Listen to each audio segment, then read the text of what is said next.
नमस्कार दोस्तों, आप देख रहे हैं अनुभवी आते न्यूज और मैं हूं आपके साथ संतोष गुप्ता। आइए देखते हैं न्यूज फास्ट बिहार में क्या है कुछ खास।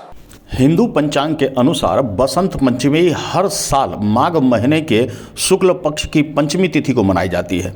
इस साल बसंत पंचमी 2 तारीख को मनाया जा रहा है। आपको बता दें 2 फरवरी को और कहीं कहीं 3 फरवरी को भी बसंत पंचमी मनाई जाएगी। यह दिन खास है। बसंत ऋतु के आने और देवी सरस्वती की पूजा होती है। इस दिन विद्या, ज्ञान और कला की देवी माँ सरस्वती की पूजा का विशेष महत्व है। बसंत पंचमी का त्यौहार भारत के अलग अलग हिस्सों में अपने अपने तरीके से खूब धूमधाम से मनाया जाता है।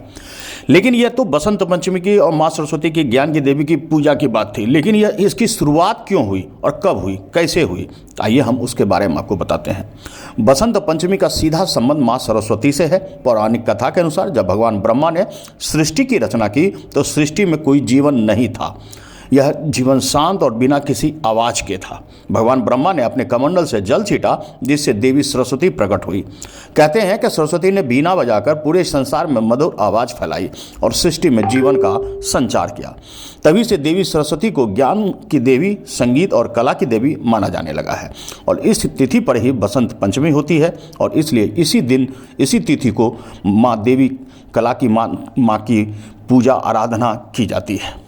बसंत पंचमी के दिन सरस्वती की विधिपूर्वक पूजा अर्चना की जाती है। कहते हैं कि जब आप ऐसा करते हैं तो आपके घर में सुख, शांति, ज्ञान का भंडार भर जाता है और जब ज्ञान का भंडार भरता है तो निश्चित ही धन का भंडार तो भरेगा ही।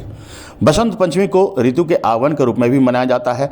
ठंड के मौसम खत्म होने लगता है, मौसम में बदलाव आता है, खेतों में सरसों के पीले फूल खिल जाते हैं। बसंत पंचमी के पीले रंग को यह दर्शाता है और इस दिन लोग पीले कपड़े भी पहनते हैं, पीले रंग के पकवान जैसे खिचड़ी आदि हलवा भी बनाते हैं। एक और मान्यता है कि इस दिन बसंत पंचमी को प्रेम और सौंदर्य का उत्सव भी मनाया जाता है। पौराणिक कथा के मुताबिक इस दिन कामदेव ने अपनी पत्नी रति के साथ भगवान शिव की तपस्या को भंग करने की कोशिश की थी और इसी कारण इसे प्रेम और सुंदरता के पर्व के रूप में भी जाना जाता है।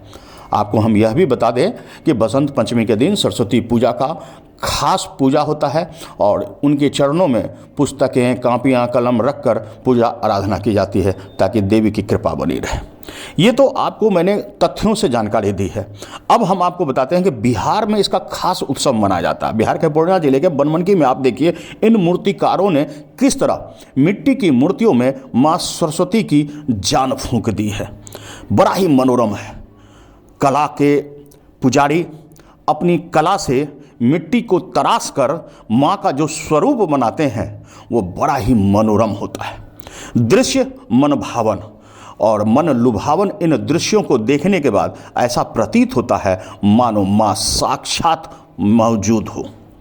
बनमनकी में विभिन्न मूर्तिकारों द्वारा मूर्ति की एक नई रूप की संकल्पना कर अनेक तरीके की और दृश्यों में उन्हें बनाते हैं और फिर उनके चाहने वाले श्रद्धालु उसे ले जाकर स्थापित कर पूजा आराधना भी करते। धूमधाम से पूजा आराधना होती है, खूब पूजा होती है और बेहद भव्य तरीके से। बनमनकी का हर कोना माँ सरस्वती की आवाज़ से गूंज जाता है, उनकी पूजा आराधना की आवाज़ से गूंज जाता है और यही वजह है कि बनमनकी में यह पूजा बेहद खास बन जाता है। मूर्तिकारों ने जिस तरह मूर्ति में अपनी जान फूंक दी है, अपनी कला का संपूर्ण समर्पण सौंप दिया है, तो ठीक उसी तरह तमाम भक्त भी जब यहाँ से मूर्तियाँ ले जाते हैं तो उसे अपने तरीके से विभिन्न सौंदर्य और विभिन्न सजावट के साथ पंडाल बनाते हैं और वहाँ भव्य तरीके से माँ की पूजा करते हैं। ये बिहार के बनमनकी की हम बात नहीं कर रहे हैं। हम पूर्णिया, कटिहार, मधेपुरा, सहरसा, पटना, बेगूसराय, भागलपुर, कहीं का भी आप लेंगे सब जगह यही मिलेगा। और जब बिहार की बात को से अलग निकलते हैं तो आइए ना राजधानी दिल्ली। राजधानी दिल्ली भी कुछ कम नहीं है। पूर्वांचलवासी यहाँ खूब हैं और अब यहाँ सभी पर्व खूब मनाया जाने लगा है, चाहे दुर्गा पूजा हो, छठ हो या फिर सरस्वती पूजा। सरस्वती पूजा की मूर्तियों के लिए भी अब मूर्तिकार यहाँ सजग रहते हैं। मूर्तियाँ सांचे में ढाल कर तैयार करते हैं और खूबसूरत नक्काशियों के साथ इन मूर्तियों में जान डालते हैं। क्या नाम है आपका? मेरा नाम है करमवीर। करमवीर जी, आप कितने दिनों से ये मूर्ति बनाने का काम कर रहे हैं? हो गए 15 साल। 15 साल? हाँ जी। एक मूर्ति बनाने में कितना समय लगता है? एक मूर्ति बनाने में कम से कम महीना लग जाता है। और कितनी दिहाड़ी लग जाती होगी? दिहाड़ी तो अब महीने में सोच लो 5-6 दिहाड़ी लगी जाती है। 5-6 दिहाड़ी। अगर लागत की बात करूं तो कितनी लागत लगती है एक मूर्ति में? एक मूर्ति पे 500 रुपये, 700 रुपये की, 600 रुपये की बेचते हैं। यानी मुनाफा बहुत कम होता है। हाँ। अगर दिहाड़ी की बात करूं तो आपके लागत और दिहाड़ी मिला के मुनाफा कुछ नहीं मिल पाता। बड़ी मूर्ति पे मिल जाता है 1000 रुपया, 1000-1500 रुपये मिल जाते हैं। तो ये काम आप अकेले करते हैं या परिवार के साथ? परिवार के साथ। पूरे परिवार करते हैं। हाँ जी। एक मूर्ति बनाने में साधारण रूप से कम 500 के आसपास लग जा रहा है, जैसा कि करमवीर जी का कहना है, और मेहनत अलग से, जबकि ये मूर्तियाँ बिकती है मात्र 700 तक, यानी 100-150 रुपये मुनाफे के आ पाते हैं। अगर दिहाड़ी जोड़ दूं तो वो मुनाफे भी चले गए।